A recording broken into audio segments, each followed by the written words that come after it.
మీ ఎలాంటి వ్యాపార ప్రకటనలకైనా వెంటనే మా ఛానల్ సంప్రదించండి. ప్రస్తుతం మనతో పాటు ప్రముఖ ఆధ్యాత్మికవేత్త, జ్యోతిష్య వాస్తు పండితులు, లలితాదేవి ఉపాసకులు బ్రహ్మశ్రీ నానాజీ పట్నాయక్ గారు ఉన్నారు. గురువుగారితో మాట్లాడదాం. నమస్కారం గురుగారు. శ్రీమాత్రే నమః. గురుగారు, ఈరోజు మనం ధనుస్సు రాశి వారి యొక్క సంపూర్ణ జాతకం గురించి మాట్లాడదాం. ఈ రాశిలో పుట్టిన వాళ్ళ సహజసిద్ధ లక్షణాలు ఏ విధంగా ఉంటాయి, అలాగే వీళ్ళు అభివృద్ధిలోకి రావాలంటే జీవితంలోకి ఏం చేయాలి, లైఫ్ లాంగ్ చేసుకోవాల్సిన పరిహారాలు, దైవారాధన, అలాగే కలిసి వచ్చే రంగు కావచ్చు, రత్నం కావచ్చు, పూర్తి వివరాలు తెలియజేయండి గురుగారు. తప్పకుండా అండి. ఫస్ట్ ఆఫ్ ఆల్ ఏంటంటే ధనుర్లగ్నానికి అధిపతి గురువు అవుతాడు. అయితే ఈ గురువు యొక్క లక్షణాలు పూర్తిగా ఉంటాయి. అయితే వీళ్ళ జీవితం గురించి పూర్తిగా మనం చెప్పుకునే ముందు ఈ విషయాలు చెప్తుంది నేనైనప్పటికీ చెప్పేస్తుంది సాక్షాత్ లలిత అమ్మవారిగా భావిస్తూ, గురువు ఆధిపత్యం కలిగినందుకు వీళ్ళకి ఏంటంటే గైడింగ్ నేచర్ ఇట్ సెల్ఫ్ ఉంటుందండి. అంటే ఎవరికైనా ఏదైనా చెప్పాలి, ఏదైనా ఎట్లా గైడ్ చేయాలి అనేటువంటి లక్షణం వీళ్ళకి ఎంతో కొంత ఇన్బిల్ట్గా ఉంటుంది. అది డిపెండ్ ఆన్ వాళ్ళ యొక్క జూపిటర్ యొక్క స్ట్రెంగ్త్ని బట్టి ఉంటుంది. అయితే వీళ్ళకి ఫైనాన్షియల్గా కనుక చూసుకుంటే ఏదైనా డైరెక్ట్గా చేసేదానికంటే కూడా మీడియేటింగ్ ఉండేవి కొన్ని ఉంటాయి. అంటే ఒక మీడియేటింగ్ లాగా, లేదా ఒక మీడియేటింగ్, ఒక మార్కెటింగ్ రిలేటెడ్, ఇట్లాంటి వాటి ద్వారా వీళ్ళకి ఎక్కువ ధనయోగం ఉంటుంది చెప్పాలంటే. అయితే ప్రతి జాతకానికి పూర్వజన్మ కర్మకారకుడు అని ఒకడు ఉంటారు. ఆ రకంగా కనుక చూసుకున్నట్లయితే వీళ్ళకి శుక్రుడు అవుతాడు పూర్వజన్మ కర్మకారకుడు.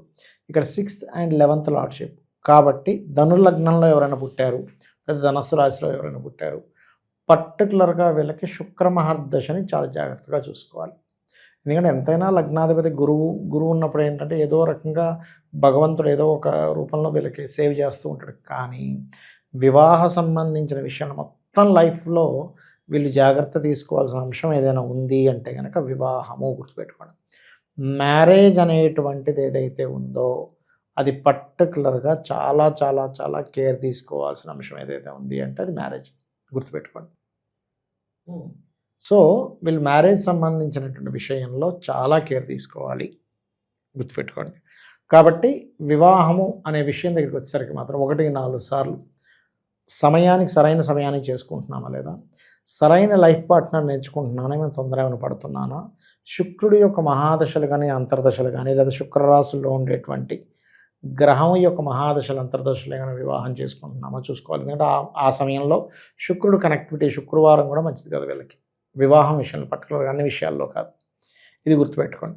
అయితే వీళ్ళకి ఫైనాన్షియల్గా బాగా కలిసి రావాలి అంటే మాత్రం వీళ్ళు నిత్యము ఉపాసన చేసుకోవాల్సింది లక్ష్మీ నరసింహస్వామి.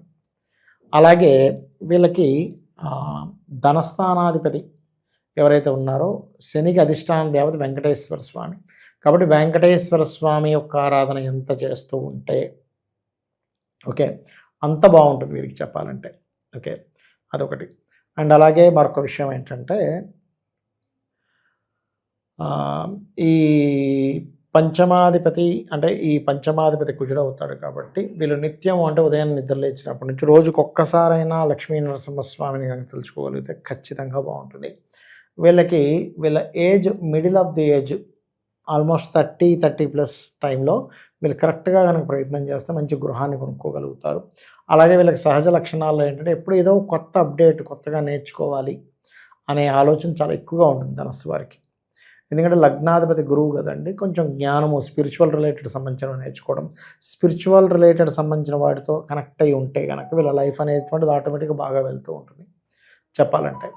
అండ్ అలాగే మరొక విషయం ఏంటంటే ఇక్కడ గమనించినట్లయితే ఈ యొక్క రాశి వారికి, అంటే ఈ ధనస్సు వారికి కనుక చూసుకున్నట్లయితే ఎవరైనా సరే విదేశాలకు వెళ్ళాలని ప్రయత్నం చేస్తున్నాను అనుకోండి, సంతానము కలిగిన తర్వాత నుంచి విదేశీ యోగాలు వీళ్ళకి కనెక్ట్ అవుతాయి. అంటే ఒక్కొక్క జాతకానికి ఒక్కొక్క కారకత్వం వాళ్ళని యాక్టివ్ చేస్తూ ఉంటుంది. అలాగే ఈ ధనుసు లగ్నంలో పుట్టినటువంటి వారికి మొదటి సంతానం కనుక స్త్రీ సంతానం కలిగితే వీళ్ళ లైఫ్ టర్న్ అయినట్టే చెప్పాలంటే. అదేవిధంగా మరొక విషయం ఏంటంటే కొంచెం సంతానం అనేటువంటిది కూల్గా కాకుండా కొంచెం అగ్రెసివ్గా ఉండే లక్షణాలు ఎక్కువగా ఉంటాయి. అగ్రెసివ్గా ఉండడం, కొంచెం వేడి ఎక్కువగా చేయడం సంతానానికి. అదేవిధంగా మొదటి సంతానం విషయంలో స్త్రీ సంతానం కలిగితే చాలా బాగుంటుందని చెప్పాను.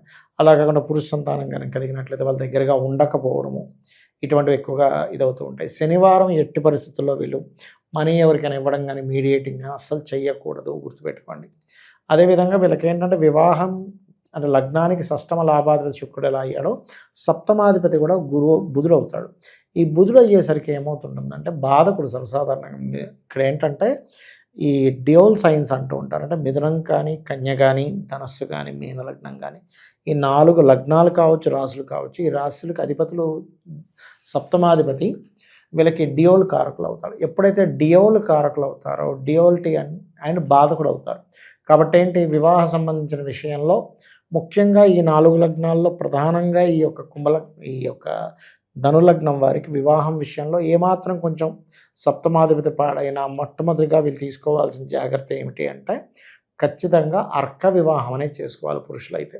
స్త్రీలైనట్లయితే కుంభ వివాహం చేసుకున్న తర్వాత వివాహం జోలికి వెళ్ళాలి. లేనట్లయితే వీళ్ళకి 6th లార్డ్షిప్ అంటే పూర్వజన్మ కర్మకారకుడు శుక్రుడు కదా. శుక్రుడు అంటే ఏంటి, వివాహానికి కారకుడు. కాబట్టి వివాహ సంబంధించిన విషయంలోనే వీళ్ళకి ఇబ్బంది వస్తూ ఉంటుంది. మరి కొంతమందికి ఏమవుతుందంటే శుక్రుడు కనుక 12లో ఉన్నాడు అనుకోండి, అప్పుడు దోషం రాదు. దోషం లేనప్పుడు ఇక్కడ జరిగే ఫలితం ఏమిటి అంటే ఎప్పుడైతే వీళ్ళకి బాగుందో ఆటోమేటిక్గా ఏమవుతుంటుందంటే అంటే 12వ స్థానంలో శుక్రుడు ఉంటే వీళ్ళకి వివాహ జీవితంలో ఇబ్బంది రాదు.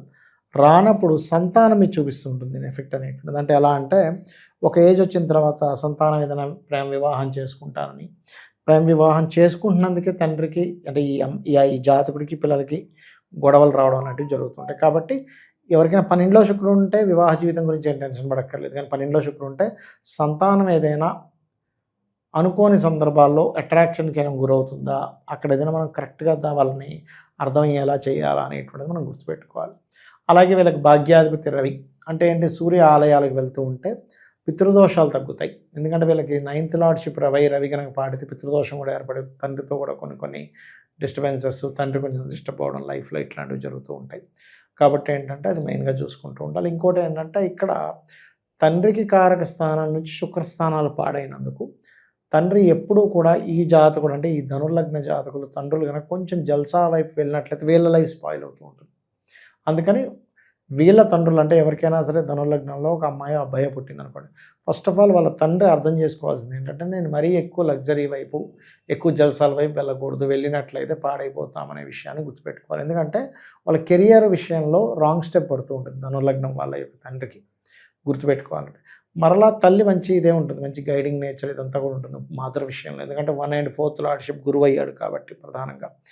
ఇక వీళ్ళకి రత్న సంబంధించినటువంటి విషయాలు కనుక చూసుకుంటే లగ్న పంచమ భాగ్యాధిపతులు కనుక చూసుకుంటే గురువు అంటే కనకపుష్యరాగము, అలాగే లక్కీ నెంబర్లో కూడా 3 నెంబర్ని తీసుకోవచ్చు. Yellow colour, cream colour, కనకపుష్యరాగం.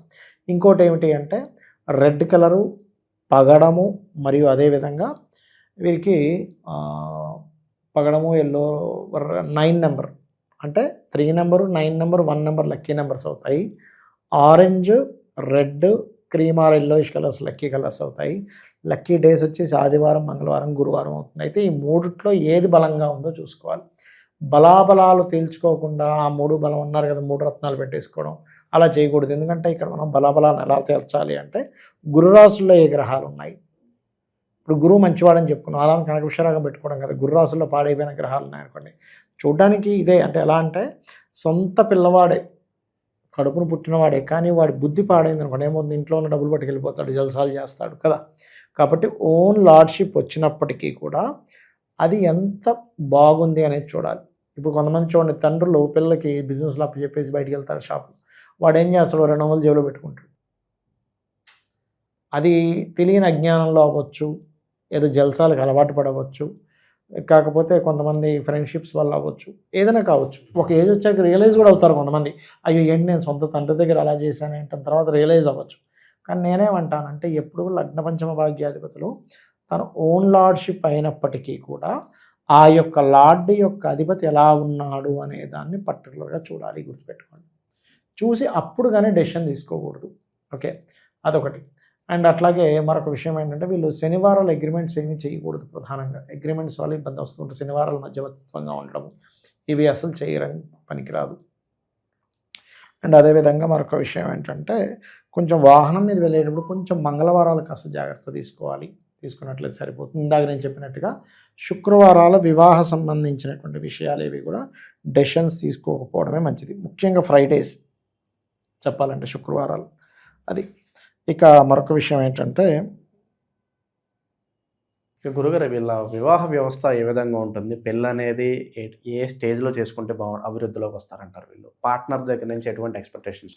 వీళ్ళు ఒకటేనండి, వీళ్ళ పార్ట్నర్షిప్ అంటే వీళ్ళకి ఒకటేనండి. ధనుర్లగ్నంలో పుట్టారు అంటే నేను ఫస్ట్ చెప్పేది ఒకటే, బాబు మీరు వివాహ జీవితం విషయంలో జాగ్రత్తగా ఉండండి.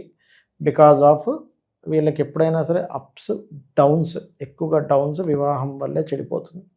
ఎందుకు? 6th లార్డ్‌షిప్, పూర్వజన్మ కర్మ, ఒక స్త్రీ ద్వారానో వివాహం ద్వారానో ఇబ్బంది పడాలనేటువంటిది రాసి పెట్టుకుని వచ్చారు భూమి మీదకి. సో మీరు దేని గురించి అయితే భూమి మీదకి వచ్చారో ఆ విషయంలో మీరు కాన్సన్ట్రేషన్ ఉండాలి. అంటే ఎలా అంటే, మనం ఒక రూట్లో వెళ్తాం, ఒక అడవిలోకి వెళ్తున్నాం, అప్పుడు ఏం చేస్తాం? అడవిలో వెళ్తే ఇది పుల్లుండే అడవి అనగానే మనం ఏవో లైట్లు పట్టుకోవడం, కర్రలు పట్టుకొని వెళ్తూ ఉంటాం. అంత తాగింది మన తిరుపతి మెట్లు ఎక్కేటప్పుడు పులులు తిరుగుతున్నాయని కర్రలు ఇచ్చారు అందరికీ. అంటే ఏంటి? నువ్వు దేని గురించి జాగ్రత్తగా ఉండాలి.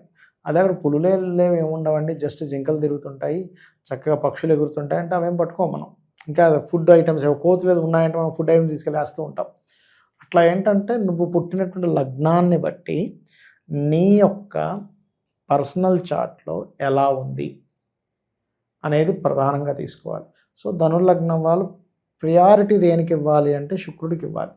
శుక్రగ్రహానికి సంబంధించిన బొబ్బర్లు దానంగా ఇస్తూ ఉంటే బాగుంటుంది. అయితే మీరు ఇందాక అన్నారేంటి, ఎలా ఉంటే బాగుంటుంది? కమ్యూనికేట్ బాగా ఉండాలి, నాలెడ్జ్ షేరింగ్ ఉండాలి భార్యతో లేదా భర్తతో. అప్పుడు ఎంత వీళ్ళు కమ్యూనికేటివ్గా ఉంటే అవతల వాళ్ళు చెప్పింది ఫస్ట్ వినడం, లేదా మీరు చెప్పింది అవతల వినేలా చెప్పడం. ఇప్పుడు కొంతమందికి ఏంటంటే చెప్పడం రాదు, కొంతమంది వినడం రాకపోతే కొంతమంది చెప్పడం రాదు. చెప్పడం రాకపోతే కూడా ప్రమాదమే, చెప్పడం కంటే కూడా వినడం రాకపోతే ఇంకా ప్రమాదం. ఇది ప్రధానంగా గుర్తుపెట్టుకోవాల్సిన అంశం ఇది.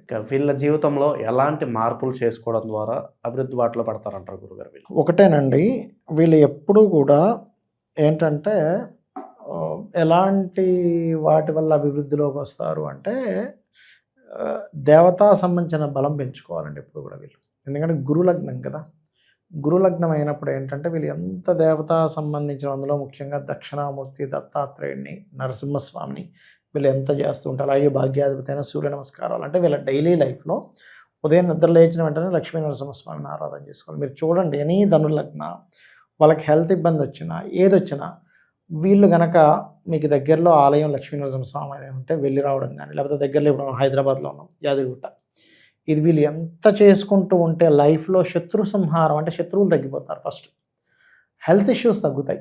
లక్ష్మీ నరసింహస్వామి ఆరాధన వీళ్ళకి ఎంత హెల్త్ ఇష్యూస్ని తగ్గిస్తుంటే, ఒక్కోసారి వీళ్ళకి బ్రీతింగ్ ఇష్యూస్ వచ్చిస్తే కూడా తగ్గిపోతాయి. ఎందుకంటే సహజంగా ధనుర్లగ్నంలో పుట్టినటువంటి వారికి బ్రీతింగ్ ఇష్యూస్ వస్తుంటాయి. అది ప్రధానంగా చూసుకోవాలి. ఎందుకంటే అష్టమాధిపతి చంద్రుడు అవుతాడు, 2nd and 3rd లార్డ్‌షిప్ శని అవుతాడు. కాబట్టి బ్రీతింగ్ రిలేటెడ్ ఎప్పుడు వస్తుంది? కోల్డ్, కాఫ్ లోపల పెరిగినప్పుడు. ఈ కాఫ్ని తగ్గించేది ఏంటి? వేడి. చూడండి, కొంతమంది బాగా కాఫ్ వచ్చింది, ఏం చేస్తాం? వేడి నీళ్ళల్లో అదేదో పెట్టుకుని ఇలా పెట్టుకుంటాం. అంటే ఏంటి? ఆ వేడిని ఎప్పుడైతే ఇది కంట్రోల్, వేడి ద్వారా ఎప్పుడైతే మనకి కోల్డ్ కంట్రోల్ అవుతుందో ఆటోమేటిక్ కాఫ్ అనేటువంటిది పోతుంది, బ్రీతింగ్ ఇష్యూస్ తగ్గుతాయి ధనుర్లగ్నంలో పుట్టినటువంటి లేదా ధనుసు రాశిలో పుట్టినటువంటి వారికి. సో అందుకని ఈ దేవత ఆరాధన చేయడం, ఈ విషయంలో జాగ్రత్తలు తీసుకుంటే ఇంకా బాగుంటుంది వీరికి. ఓవరాల్గా ధనుసు రాశి వారి సంపూర్ణ జాతకం అద్భుతంగా వివరించారు. ధన్యవాదాలు. శ్రీమాత్రే నమః.